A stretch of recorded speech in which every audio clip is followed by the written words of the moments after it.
কোনো এক সময় খুব পরিপাটি ও তীব্র স্মৃতিশক্তির অধিকারী ছিলাম। তারপর একদিন মা হলাম। 1 মিনিট আগে ঘরে কেন এসেছিলাম মনে করতে পারছি না। আসসালামু আলাইকুম everyone, this is Farzan Ayesha. Welcome back to my other blog video. আশা করছি কাছে দূরে যে যেখান থেকে আমার ভিডিওটি দেখছেন সবাই আল্লাহর রহমতে ভালো আছেন। আমিও আলহামদুলিল্লাহ ভালো আছি।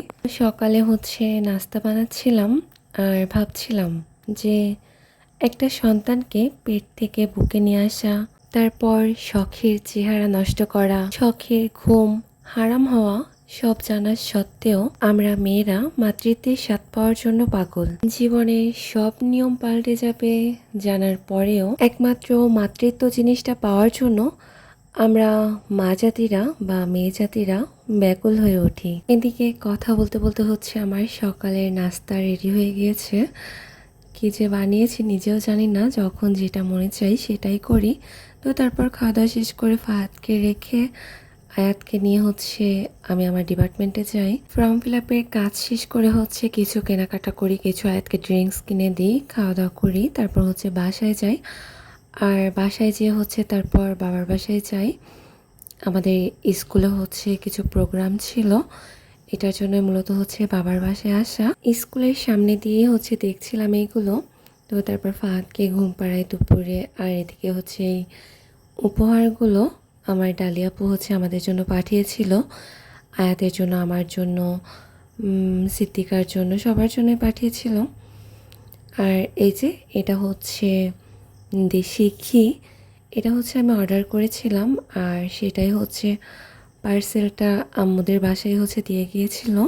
যেহেতু আমি এখানে এটা প্যাকেটটা যখন আনবক্সিং করি, মানে প্যাকেটটা যখন খোলার সময় আমার হাতে ঘি লেগেছিল। আসলে ঘিটা যে এত একটি স্মুথলি ঘ্রাণ বের হচ্ছিল, স্মেলটা অনেক সুন্দর ছিল। তো তারপরে এই যে বাবার বাসায় আসলে কি হবে, ওই যে আমার হাতের বিরিয়ানিটা সবার পছন্দ, এদিকে বসিয়ে দেয় আমাকে বিরিয়ানি রান্না করতে। আর এটা আমি বেশি ভালো পারি হয়তো, বা সবাই ভীষণ পছন্দ করে, আমারও বেশ ভালো লাগে। বিরিয়ানিটা আমাদের বাসার সবার কম বেশি অনেক পছন্দ। ওই যে তমাল আয়াতকে নিয়ে যাচ্ছে, মার্জিয়া, আমি, ভাবি সবাই স্কুলের প্রোগ্রামে গিয়েছিলাম। আর এদিকে এই যে ফাস্টফুডের যত দোকানই থাকুক না কেন সব স্টলগুলোই ঘুরে দেখবো। আর আচার তো মাস্ট, ওটা থাকবে আমাদের জন্য, মেয়েরা তো ভীষণ পছন্দ করে। আর কিছুটা আচার বাসায় নিয়ে আসি, খেতে হবে।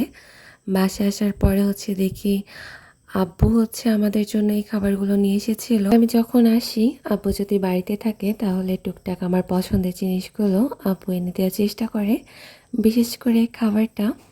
তো যাই হোক, সবাই ভালো থাকবেন, আবার অন্য ভিডিও নিয়ে আসবো। আল্লাহ হাফেজ।